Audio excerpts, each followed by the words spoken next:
Hello everyone, welcome back to Neeraja foods. ఈరోజు మనము ఈ వీడియోలో మైసూర్ బోండాను సింపుల్గా ఈజీగా ఏ విధంగా చేసుకోవాలో ఇక్కడ చూద్దాం.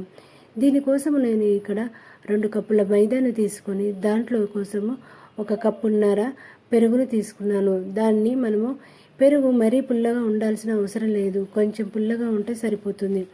దాంట్లోనే 1 చెంచా ఉప్పును కూడా వేసి, అలాగే 1 చెంచా బేకింగ్ సోడాను వేసి బాగా మిక్స్ చేసుకొని కలుపుకోవాలి. మనము పెరుగు గిన్నెలోనే మనము కొన్ని వాటర్ వేసి బోండాని మైసూర్ బోండాకు ఏ విధంగా పిండిని కలుపుకోవాలో ఆ విధంగా కలుపుకోవడానికి ఎంతైతే వాటర్ సరిపోతుందో ఆ వాటర్ను అడ్జస్ట్ చేసుకుంటూ పిండిని ఇక్కడ చూపిస్తున్న విధంగా కలుపుకొని పెట్టుకోవాలి. దాంట్లో మరి ఒక పెద్ద సైజు ఉల్లిపాయను సన్నగా కట్ చేసుకొని వేసుకొని పిండిని మనము ఇక్కడ చూపిస్తున్న విధంగా మనము పైనుండి కిందికి ఇలా బాగా ప్లఫీగా వచ్చే విధంగా బాగా బీట్ చేస్తూ కలుపుకొని ఒక 10 నిమిషాల వరకు పక్కన పెట్టుకుంటే సరిపోతుంది. 10 నిమిషాల తర్వాత పిండిని తీసి మళ్ళీ ఒకసారి కలుపుకోవాలి. 10 నిమిషాలు నానబెట్టడం వల్ల వీలుంటే 1/2 అవర్ కూడా నానబెట్టుకోవచ్చు. మనము తొందరగా చేసుకోవాలి అనుకున్నప్పుడు 10 మినిట్స్ నానబెట్టుకుంటే సరిపోతుంది. నానబెట్టడం వల్ల మనకి పిండిలోని బబుల్స్ ఫామ్ అయ్యి మనము బోండా వేసినప్పుడు అది లోపల మెత్తగా వస్తుంది. ఈ విధంగా మనము పిండిని కలుపుకొని బోండాలు రెడీ చేసుకోవడానికి స్టవ్ మీద కడాయి పెట్టి దాంట్లో బోండాలు మునిగేంత వరకు ఆయిల్ వేసుకొని దాంట్లోకి ఇక్కడ చూపిస్తున్న విధంగా పిండిని తీసుకొని బోండాలను ఈ విధంగా వేసుకోవాలి.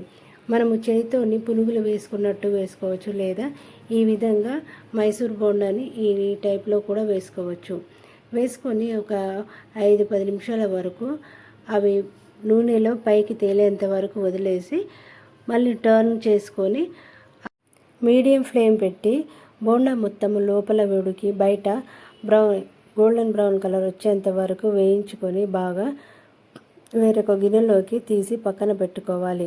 మనం ఎంతైతే పిండిని కలిపామో ఆ పిండి మొత్తము అయిపోయేంత వరకు ఎన్ని వాయలు వస్తే అన్ని వాయలు ఇక్కడ చూపిస్తున్న విధంగా కాల్చుకొని పెట్టుకోవాలి.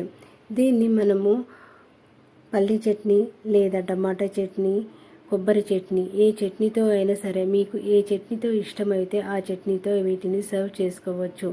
మనకి ఇప్పుడు సమ్మర్లో పిల్లలు వారానికి ఒకసారి ఈ విధంగా చేసి పెడితే వాళ్ళు ఎంతో ఇష్టంగా తింటారు. ఇలా మనము దీంట్లో ఆనియన్స్ వేసి చేయడం వల్ల మనము సపరేట్గా ఆనియన్స్ తోటి కలుపుకొని తినాల్సిన అవసరం ఉండదు. దాంతోపాటు ఈ ఆనియన్స్ వేయడం వల్ల ఈ బోండాలు టేస్ట్ మరింతగా పెరుగుతుంది. నేను ఎలా చూపించానో ఆ విధంగా యాస్టీస్గా చేసి ట్రై చేయండి.